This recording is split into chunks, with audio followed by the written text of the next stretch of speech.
Hey, if you want to export all contacts from your Realme 12 5G and the SIM card that is actually inside your Realme 12 5G, first of all, you will have to open the app drawer, and now you have to click on the contacts. Then you will have to go in the right upper corner and first go into the SIM card, for example. So here you can find all of your SIM card contacts, click to fix and manage, and tap export to file.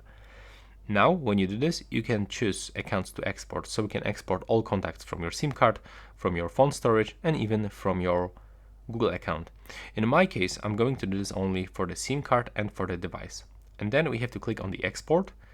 And now we can actually input the custom name of this file, but you have to actually leave this .vc file. You cannot actually change this.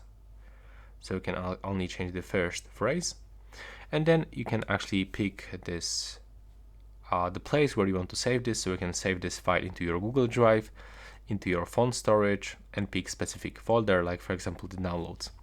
Now when you do this, you can click save, and we have to wait. The contacts will be exported shortly. And after this, when you go into the downloaded file folder, you will find your contacts. And that's all for this video. Right now, please subscribe to my channel and see you in the next one.